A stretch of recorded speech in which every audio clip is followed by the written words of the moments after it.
AI is having a lot of companies struggle. How am I using AI? How to make it happen? But what's really happening is that AI is showing up the problems, the weaknesses, the cracks in their leadership chain. I would agree with that. And I think that, one of the big challenges is I think I read the other day 40% of all current AI projects will be canceled just for lack of resources. It's a wonderful piece of technology that, we're using a lot, and I use a lot in my personal life as well.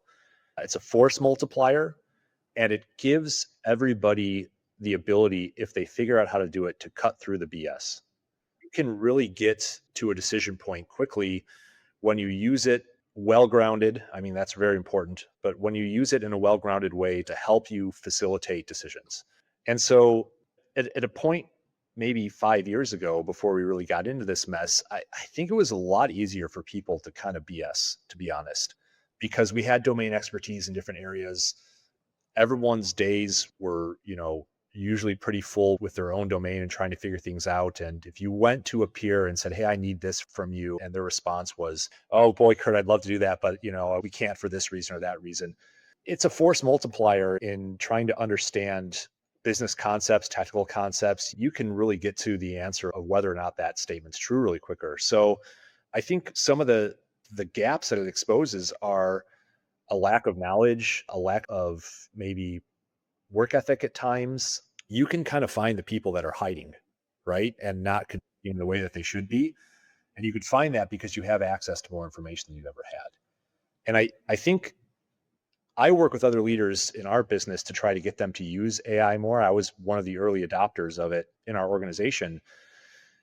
And the amount of fear that exists and also the amount of maybe misplaced complexity, I think is a good way to say it. I'll have another leader come to me and say, "Well, Kurt, I tried to use it to do this, but I couldn't." And I'll say, "Okay, let's sit down. Tell me why you couldn't do it." And they'll get to a natural point where they just don't know what to do. And my response is, well, ask it, or just try something, or, keep iterating. The advice I usually give people as they're trying to build something with it is just keep going no matter how many little failures you have. Just keep iterating until you get to a point where there's something that you can't do organizationally. You had to open a ticket, you have to get a permission, you need to buy a software or a service or something you don't have access to.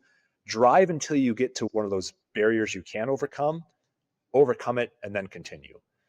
And I think unless you've been in a role or a hobby or something where you have to keep trying, you have to keep iterating, you have to have the fortitude to keep going, people fall down with it. And I think that's why a lot of it fails. Yes. So I'm going to switch gears a bit. Let's get to know you more, Kurt. Tell us a little bit about where you grew up and maybe a story about when you were growing up there. Sure. I grew up initially on the south side of Chicago, and early in life, my parents moved us out to the suburbs to, escape there was some crime issues and things going on. And, my parents were blue collar folks. My dad's no longer with us, but he was a military guy and then worked for a family manufacturing business.